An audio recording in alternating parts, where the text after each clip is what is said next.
성경에 기록된 수많은 성경 인물들, 믿음의 사람들 살펴보면 그들의 삶이 항상 고요하고 평탄했던 적은 거의 없습니다. 또 믿음의 사람들 치고 인생의 굴곡을 경험하지 않은 사람도 거의 없습니다. 언제나 하나님 앞에서 줄곧 우상향으로 상승 가도만 달린 사람은 없습니다. 올라갔다가 내려갔다가 다시 일어났다가 또 침체되었다가 회복하는 그런 과정이 계속 반복되어서 마침내 영적으로 성장하고 변화받고 또 하나님을 향하여 한 단계 더 나아간 그런 인물들이 성경의 거의 대부분입니다.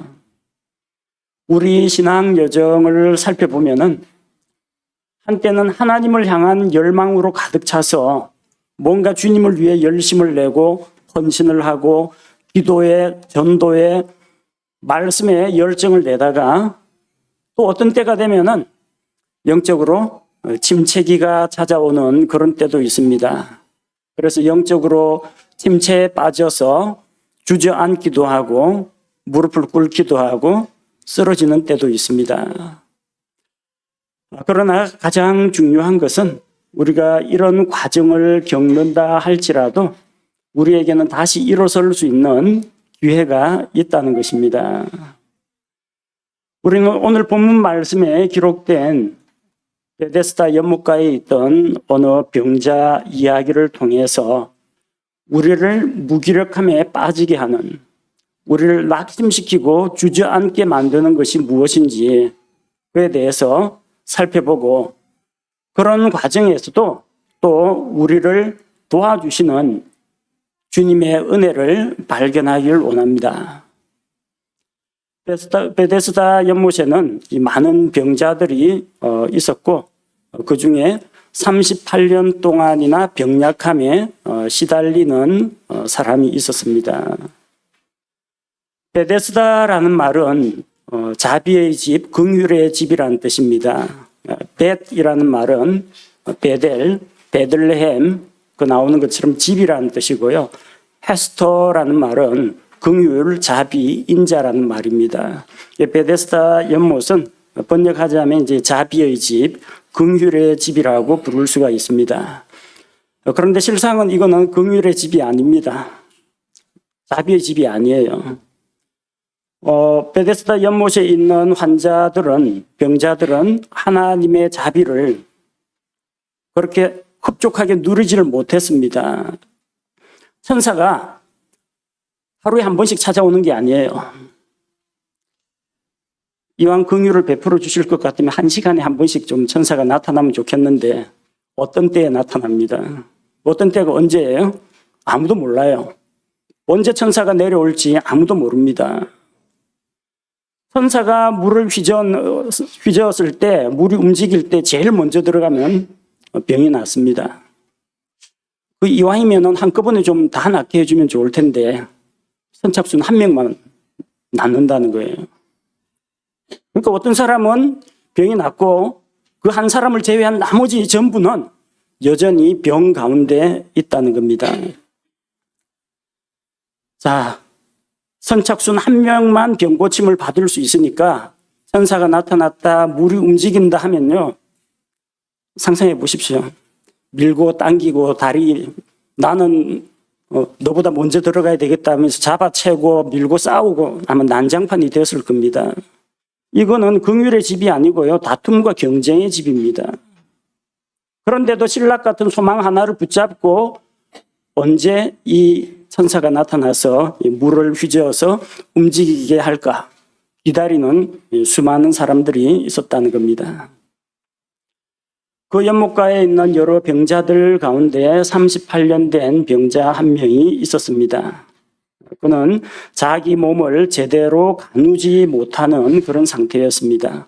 정확한 병명은 알 수가 없지만 아마도 중풍이나 마비병 환자였던 것으로 보입니다. 그런데 누워서 꼼짝 못할 그런 정도는 아닙니다. 혼자서 거동은 할 수가 있어요. 7절 말씀해 보니까 내가 가는 동안 다른 사람이 나보다 먼저 간다고 해서 내가 가는 동안 움직일 수는 있어요. 근데 동작이 굼뜹니다. 다른 사람들처럼 빠릿빠릿하게 움직이지를 못한다는 겁니다. 힘겹게 움직여야. 그의 병은 꽤 오래되었습니다. 38년 동안이나 병을 앓고 있었습니다. 아니, 아프면은 병원에 가고 약국에 갈 것이지 라고 생각할 수가 있는데 그 당시에는 의학이 거의 발달되지 않았습니다. 눈에 보이는 상처 같은 경우에는 뭐 소독을 하고 꿰매고 그렇게 해서 붕대로 감싸고 할 수가 있는데 속에 있는 이런 질병이라든지 순환계 질병이라든지 신경계 질병 같은 것들은 어떻게 손쓸 방법이 없어요. 당시 치료법이라는 게 어떤 따끈한 차를 마시게 하는 그런 거나 몸에서 피를 뽑는 것이나 뜨거운 물로 목욕을 하는 것이나 이런 거 말고는 의사가 처방을 내려주는 게 거의 없었다는 겁니다. 뭐 이 방법 저 방법 다 해봤겠죠. 38년 동안 뭐 안 해본 게 있겠습니까? 근데 하다 안 돼가지고 이제 마지막 희망을 가지고 베데스다 연못에 찾아온 겁니다. 이 사람은 날마다 무기력하게 침상에 누워서 시간을 보냈습니다. 왜냐하면은 천사가 오기는 오는 모양입니다. 성경 기록에 보면 어떤 때에 천사가 내려온다고 했잖아요. 그러니까 천사가 내려오는 일도 있고 연못 물을 휘젓는 일도 있고 그리고 물이 움직일 때 먼저 들어가는 사람이 병 고침을 받고 나가는 것을 다른 사람들이 다 봤어요. 그러니까 혹시 나도 하고 다 기다리고 있는 겁니다. 몇 년간 기다렸는데 그런 일이 한 번도 안 일어난다 하면 에이 미신이야 하면서 전부 다 제각기 다른 곳으로 갔을 겁니다. 천사가 일으키는 기적을 이 사람은 여기서 제법 오래 있었던 사람이니까 아마 눈으로 몇 번 목격을 했을 겁니다. 근데 눈앞에서 목격은 하는데 자기는 그것을 누리지 못했다는 거예요. 참 안타깝죠? 몸의 이 마비 증상 때문에 거동이 불편했기 때문입니다. 발 빠른 사람이 제일 먼저 들어가는 겁니다.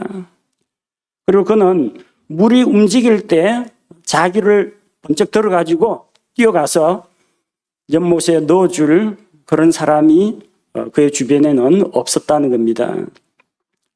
몇 년 동안 거기서 누워서 기다리는데 자기보다 늦게 온 사람들이 먼저 병고침 받고 다 나가는 것을 지켜보기만 했습니다. 이제는 뭐 할 일도 없고 의욕도 없고 소망도 없이 침상에 누워가지고 멍하니 혹시 나에게도 천사가 내려오지 않나 그런 기적만 기다리고 있을 뿐이었습니다. 38년 된 병자는 이처럼 자기의 처량한 신세를 한탄하면서 날마다 절망과 무기력감 가운데에서 하루하루를 보내고 있었습니다. 이것은 그 병자만의 이야기가 아닙니다. 어쩌면 이것은 오늘을 살아가는 우리 자신의 모습일 수도 있습니다.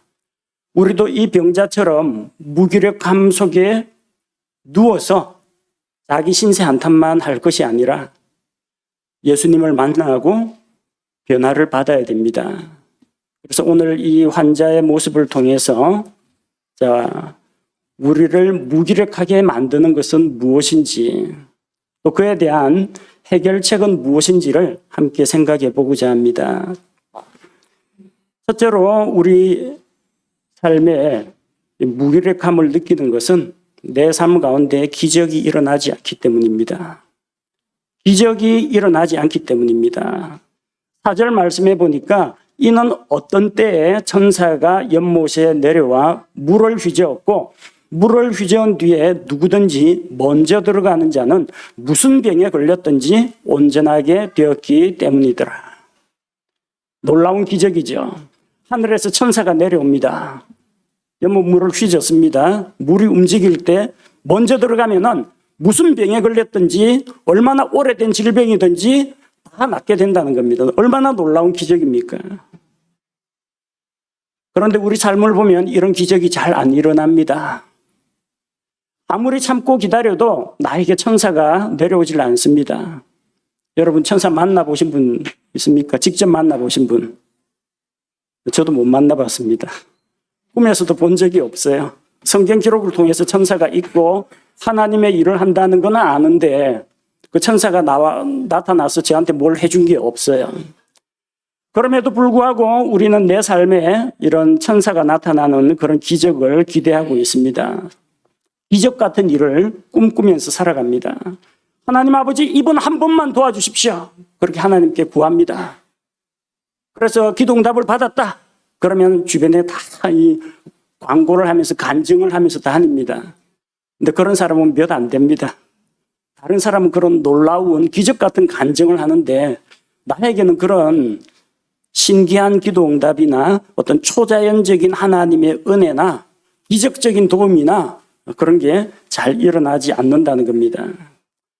로또 당첨처럼 정말 가능성이 희박하지만 어쩐지 나한테는 그게 좀 이루어질 것 같은데 하는 그런 소망을 품을 때가 있습니다.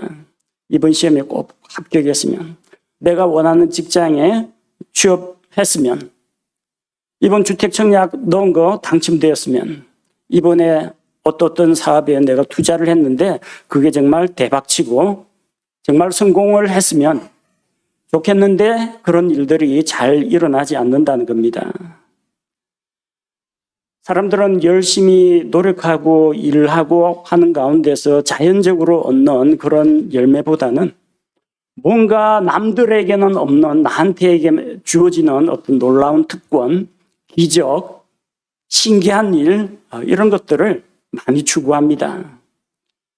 우리가 뭐 초자연적인 거나 미신 같은 거 안 믿을 것 같지만요, 우리들 마음속에 보면은 나에게도 다 이런 일이 일어난다면 얼마나 좋을까, 그렇게 꿈꾸는 일들이 한두 가지씩은 다 있을 겁니다. 그런데 우리는 마비병 걸린 사람이 일어난다든지, 소경이 눈을 뜬다라든지, 죽었던 사람이 다시 몸이 부활한다든지 막 이런 신기한 걸 보려고 합니다. 그보다 더 놀라운 기적이 있습니다. 여러분이 영원한 지옥의 형벌을 받을 죄인이 예수 그리스도의 십자가의 피로 말미암아 죄 용서받고 구원받은 것보다 더 놀라운 기적이 없습니다. 이거보다 더 큰 기적이 없어요.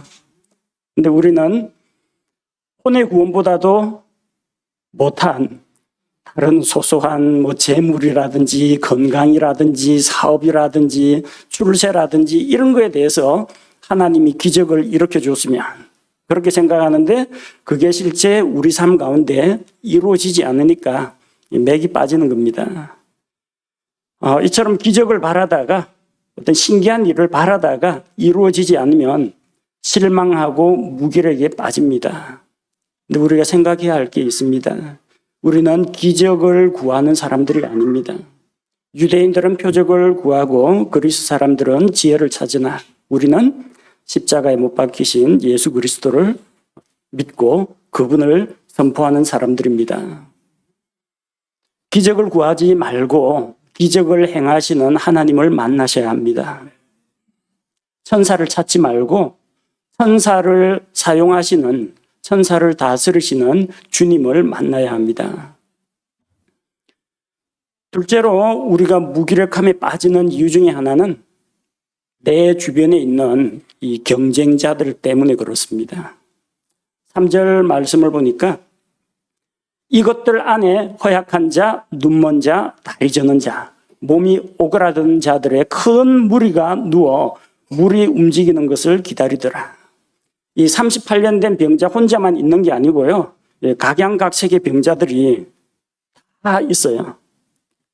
좋게 말하자면은 똑같이 이제 질병을 앓고 있는 동병상련의 처지에 있는 자기 동료입니다. 하지만 바꾸어 말하자면 서로 간에 경쟁자입니다. 잠재적인 경쟁자입니다. 언제든지 나를 제치고 먼저 물에 뛰어들 사람이에요. 이 중에 그래, 당신이 오랫동안 있고 고생 우리보다 많이 했으니 우리가 다 양보할 테니 당신 먼저 들어가 하고 기다려주는 사람 없어요. 다 경쟁하는 가운데 있습니다. 주변 사람들은 그와 같은 연약함과 아픔을 가진 사람인 동시에 잠재적인 그의 경쟁자들이었습니다. 천사가 물을 움직일 때 가장 먼저 들어가는 딱 한 사람만 병이 낫는다는 겁니다. 그래서 병이 낫는 그 사람을 볼 때 어떤 기분이 들겠어요? 한편으로는 축하한다? 예. 아주 마음이 좋으신 분은 축하한다. 대부분은 부럽다. 아깝다. 내가 먼저 들어갔어야 되는데. 별별 생각이 다 들 겁니다. 이 38년 된 병자는 다른 사람들보다 더 먼저 왔습니다. 또 다른 사람들보다 상대적으로 오래 기다려왔습니다. 그런데 정말 드물게 가끔 어떤 때에 찾아오는 그 기회에 다른 사람들이 자기보다 먼저 그 혜택을 누리는 것을 자기 눈으로 목격했습니다. 번번이 자기 눈앞에서 자기가 움직여서 가려고 하는데 다른 사람들이 먼저 차차차 물속에 들어갔다가 병이 나왔습니다. 하나님 감사합니다 하고 가는 것을 자기 눈으로 계속 보고 온 겁니다. 이 병자가 병은 38년 동안 앓았는데 이 베데스다 연못에 온 것은 몇 년 되었는지는 정확하게 기록되어 있지는 않습니다. 그러나 그는 한 사람, 두 사람, 다른 사람들이 차례차례 병고침을 받고 떠나는 것을 그동안 줄곧 지켜보고 있었습니다. 7절 말씀에 보니까 내가 가는 동안 다른 사람이 나보다 먼저 내려가나이다. 항상 눈앞에서 그 기적을 경험할 수 있는 그 기회를 빼앗기곤 했습니다. 그것 때문에 마음의 상처가 되었습니다. 우리는 주변 사람들이 잘 되는 것을 보면은 좀 기뻐하고 축하해줘야 하지만 어떤 때는 다른 사람이 성공하고 잘 되고 기적을 경험하면은 나한테는 왜 그런 일이 안 일어나나 맥이 빠지고 의욕을 상실하게 됩니다. 보니까 다른 사람은 아빠 찬스 해가지고 어디 뭐 공기업 같은데 취업도 잘 되던데 우리 아빠는 능력이 없어. 누구는 입에 금수저 물고 태어나가지고 뭐 별 한 거 없는데 아버지한테 사업자금 물려받고 가게 물려받고 빌딩 물려받고 성공하고 있는데 나는 흙수저. 뭐 흙수저면 좋은데 수저가 없는 사람도 있습니다. 아무것도 없는 밑바닥에서 출발해야 되는 사람도 있어요. 그러면은 다른 사람의 성공에 대해서 내가 축하할 마음이 안 생깁니다. 그런 거 볼 때마다 내 마음은 오히려 더 위축되고 맙니다. 우리는 다른 사람들로 인해서 자주 무기력감에 빠지곤 합니다. 나는 시험에 떨어졌는데 다른 사람은 합격했다. 나는 아직까지도 셋집에 살고 있는데 사촌은 벌써 땅을 샀다. 엄마 친구 아들은 장학금 받는다는데 우리 아들 녀석은 보니까 힘이 빠지는 거죠. 누구는 기도 응답 받았다 간증을 하는데 하나님 내 기도는 왜 응답을 안 해주십니까? 낙심하고 실망하는 겁니다. 이렇게 주변에 있는 경쟁자들이 우리를 힘들게 하는 때가 있습니다. 그러나 여러분 자기하고 다른 사람을 비교하지 마십시오. 똑같은 사람이 아닙니다. 그 사람은 그 사람이 그 살아온 환경과 배경이 있는 거고 나는 나 나름대로 살아온 역사 이력이 있는 사람입니다. 비교를 하고 싶거든 이전의 나의 모습과 지금의 나의 모습을 비교해 보십시오. 하나님을 알지 못할 때의 나의 그 모습과 예수님을 믿고 변화된 지금의 나의 모습을 비교해 보십시오. 1년 전의 나의 신앙 상태와 지금 현재의 신앙 상태를 비교해 보십시오. 내가 과연 하나님 앞에서 더 영적으로 성장하고 또 믿음이 더 성숙했다. 성품이 변화되었다. 그러면은 감사할 일입니다. 나하고 다른 사람을 비교하면요.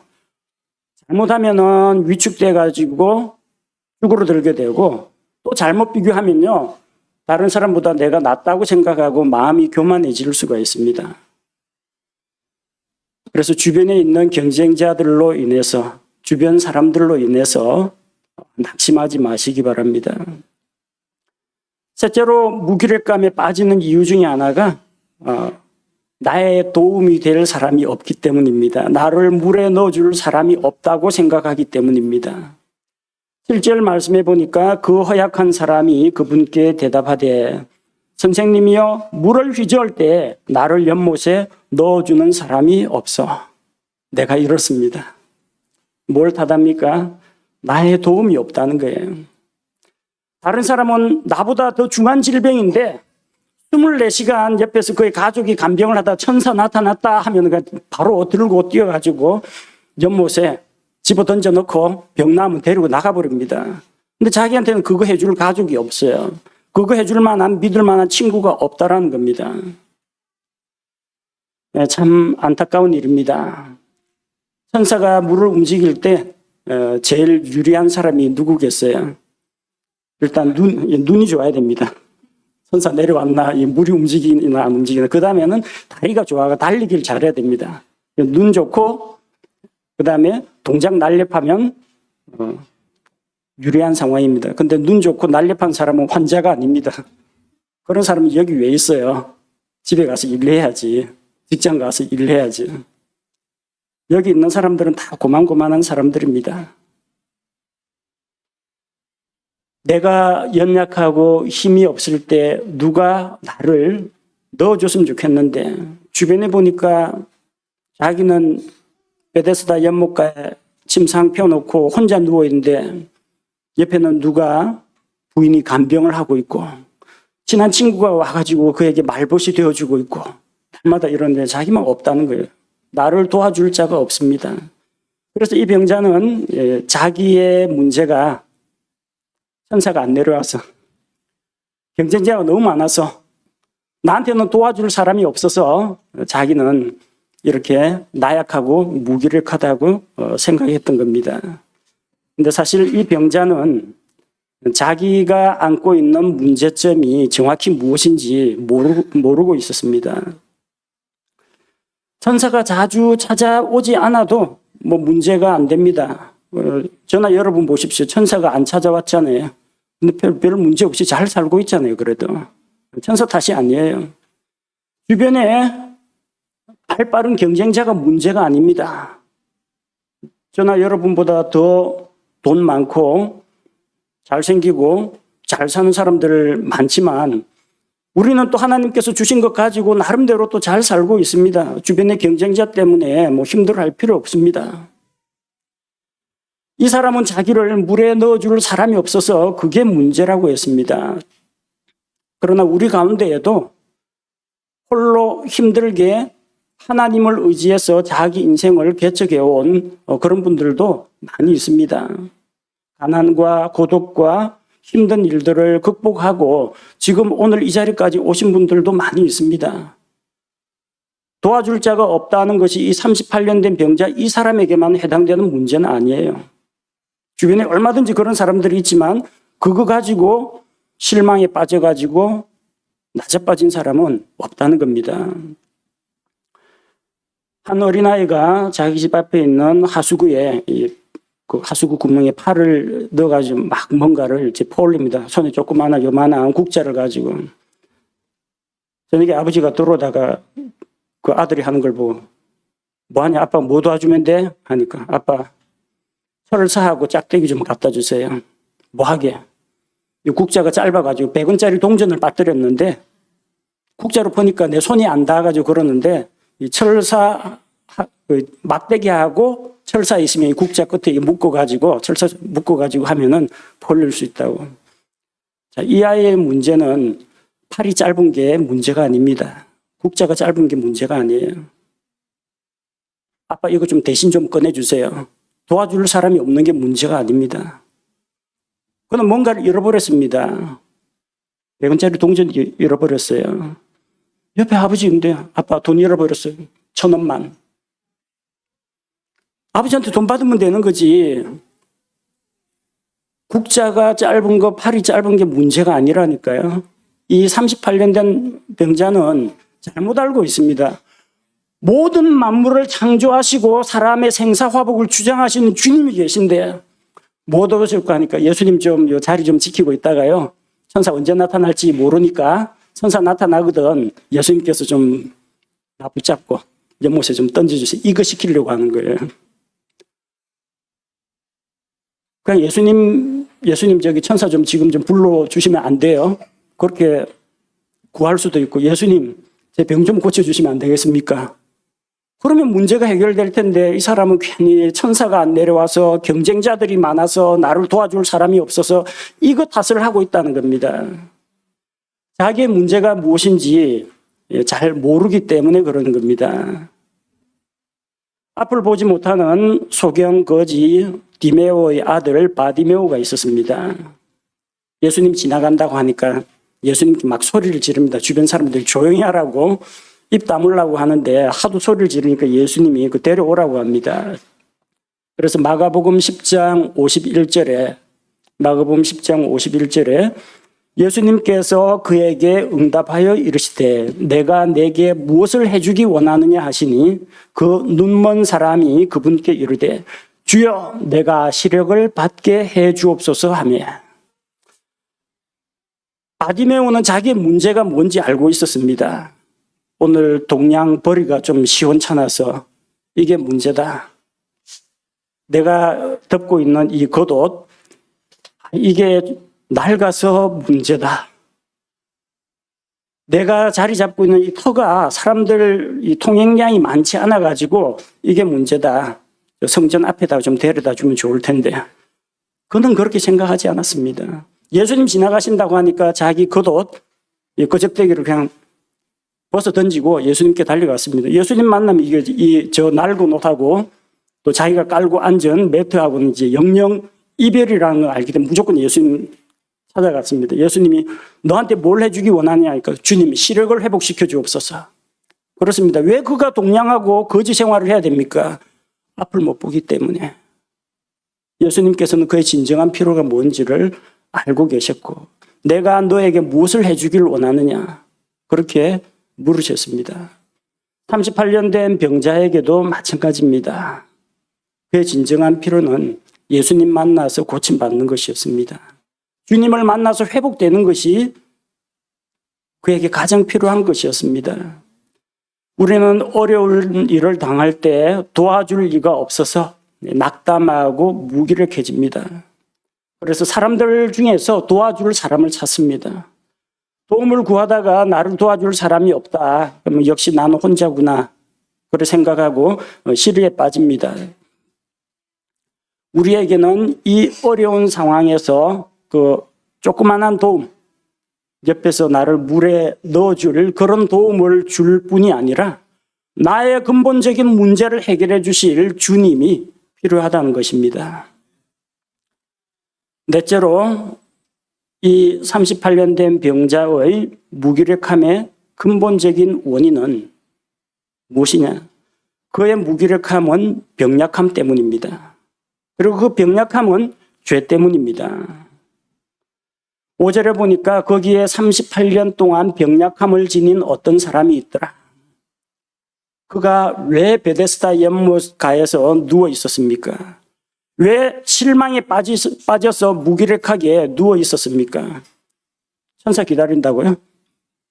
주변에 경쟁자들이 많으니까 나도 한몫 차지하려고? 아닙니다. 몸이 아파서 거기 찾아온 거야. 하다가 안 되니까 베데스다 연못까지 온 거예요.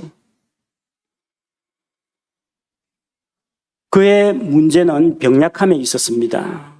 병약함이 없다면 여기에 침상 펴고 누워 있을 이유가 없어요. 가서 일하고 열심히 자기 인생 살아가야 할 사람입니다. 그럼 이 병약함의 문제는 어디에서 온 것입니까? 그것은 죄 때문입니다.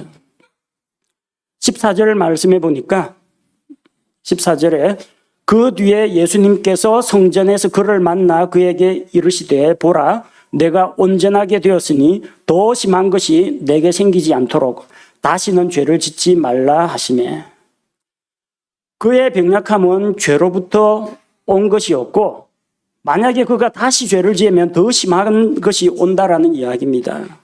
더 심한 것이 생기지 않도록 다시는 죄를 짓지 말라고 했습니다. 다시 병약함에 빠지지 않으려거든 죄 짓지 말라는 거예요. 그의 병약함의 원인은 죄로부터 온 것입니다. 이 38년 된 병자가 무기력하게 누워 있었던 이유는 천사가 안 찾아와서 무기력하게 누워 있었던 게 아닙니다. 경쟁자들이 너무 많아가지고 경쟁에 치여가지고 이날 이때까지 기다리고 있었던 게 아닙니다.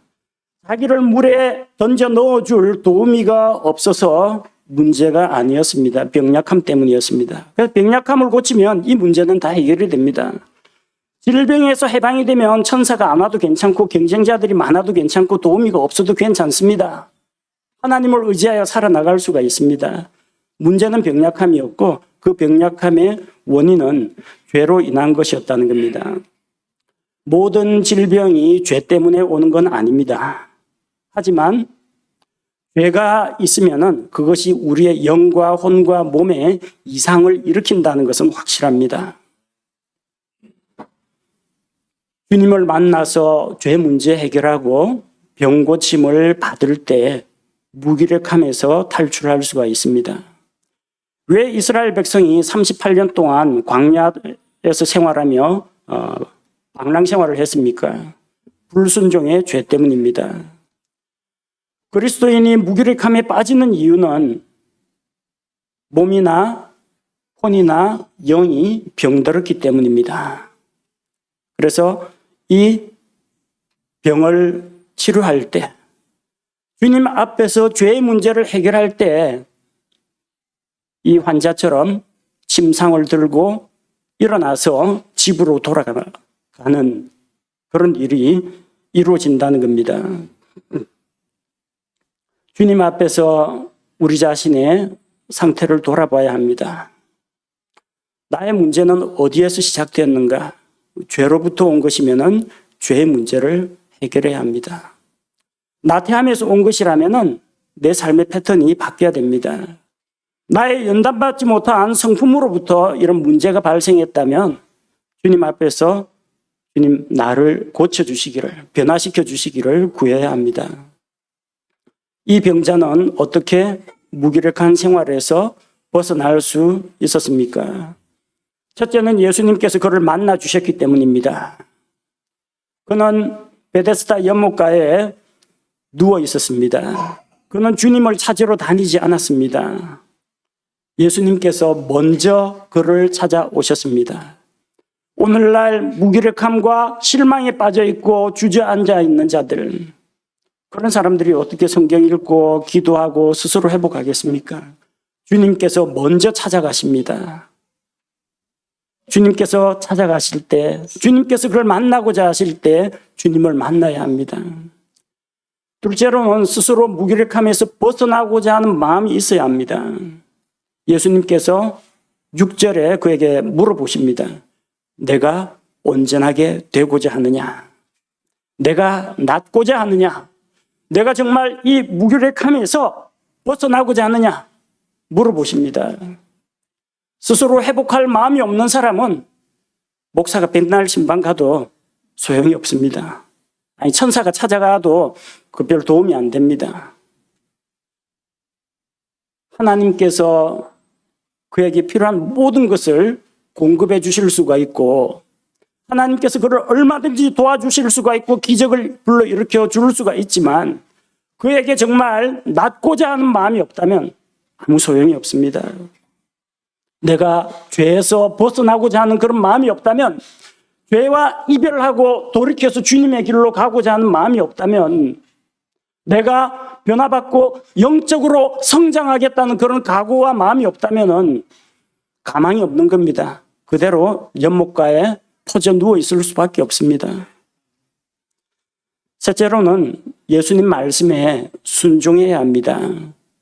예수님께서 8절에서 그에게 명령하셨습니다.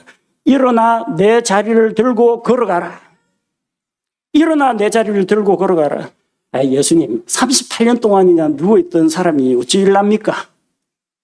그 따지면 예수님도 별 할 말이 없습니다.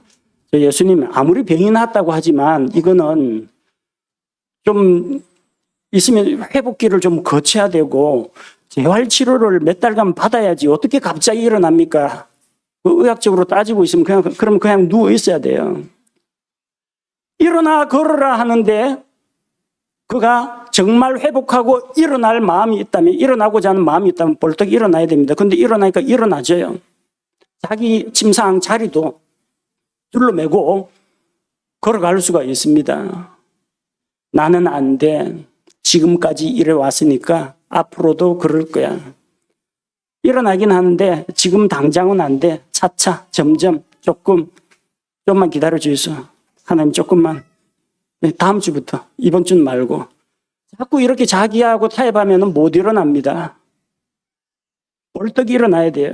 이제는 자리에 누워있지 말고 말씀에 순종해서 일어나야 되고, 그 자기를 베데스다 연못가에 누워있게 하던 그 침상을 메고 돌아가야 됩니다.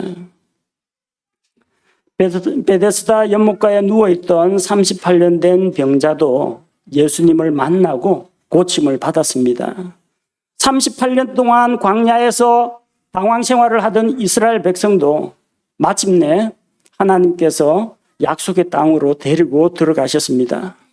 이 병자처럼 무기력감에 빠져서 영적으로 침체된 분들이 있다면 예수님을 만나야 합니다. 우리 삶 가운데 크고 작은 죄가 들어오면 그것이 우리의 몸과 마음을 갉아먹습니다. 우리를 영적으로 병들게 만듭니다. 성경도 읽기 싫고 기도도 하기가 싫고 예배드리기도 싫어질 때가 있습니다. 그래서 맥없이 누워가지고 나에게 혹시 천사가 안 찾아오나? 기적 같은 일이 안 일어나나? 뭐 그런 것만 기다리게 되다 보면은 이 병자처럼 계속 자기가 누워있는 자리에 안주하게 될 우려가 있다는 것입니다. 무기력한 상태가 계속될 때 연못가에 가만히 누워있는 것은 해결책이 아닙니다. 천사가 찾아오기를 기다리지 마십시오. 기적이 일어나기를 기다리지 마십시오. 경쟁자들이 좀 없어지기를 바라지 마십시오. 나를 도와줄 사람이 없다고 한탄하지 마십시오. 예수님 앞으로 나와서 예수님을 만나면 문제가 해결이 됩니다. 우리 모든 성도들이 우리 주 예수님을 만나서 영적인 우울함이나 무기력감이나 침체에서 벗어나기 바랍니다. 우리가 주님 앞에서 오늘 하루를 살아가야 할 동기력을 얻고 다시 일어서기를 바랍니다. 베데스다 연못에는 가끔가다 천사가 내려옵니다. 우리 주 예수님은 항상 여러분 곁에 계십니다. 베데스다 연못은 자 선착순 한 명만 고침받을 수 있습니다. 그렇게 광고합니다. 예수님은 내게 나오는 자는 결코 줄이지 아니할 것이요 결코 목마르지 아니할 것이다. 아무든지 나오라고 합니다. 아무리 많은 사람이 나와도 선착순이 아니라 예수님은 오는 사람 모두를 받아줄 수가 있습니다. 베데스다 연못은 긍휼의 집이 아닙니다. 우리 주 예수님이 긍휼의 집입니다. 그러므로 베데스다 연못가에서 일어난 천사의 기적을 바라지 말고 긍휼이 많으신 우리 주님의 은혜와 긍휼을 의지하시기 바랍니다. 함께 기도하겠습니다. 하나님 아버지, 오랜 병약함 때문에 실망에 빠져서 몸도 힘들고 마음도 힘들고 주변 사람들 환경을 볼 때도 짜증이 나서 오랜 세월 베데스다 연못가에 자리 펴고 누워있던 병자를 기억합니다. 천사가 기적을 일으키는 것을 눈앞에서 보고서도 혜택을 누리지를 못하고 천사가 그렇게 자주 찾아오는 것도 아니고 주변에는 수많은 경쟁자들이 있고 자기를 도와줄 사람은 없고 그런 상황 가운데에서 그는 무기력함에 빠졌습니다. 우리 삶 가운데 초자연적인 기적이 일어나지 않을 때가 훨씬 더 많습니다. 우리 삶 가운데는 언제나 경쟁자들이 많습니다. 우리 주변에는 우리를 도와줄 사람이 별로 없습니다. 그럼에도 불구하고 이것이 우리에게 문제가 되지 않는 것은 모든 문제를 해결하실 수 있는 주님께서 우리와 함께 계시기 때문입니다. 주님, 우리에게 긍휼의 집이 되어 주옵소서. 우리에게 은혜의 집이 되어 주옵소서. 우리 주님을 의지하여 우리의 모든 문제가 해결함을 받게 하시고 우리가 병든 자리에서 일어나서 회복하게 하시고 다시금 주님을 향하여 열정을 품고 헌신하도록 다시금 주님의 일꾼이 되도록 우리를 세워주옵소서. 예수님의 이름으로 기도합니다. 아멘.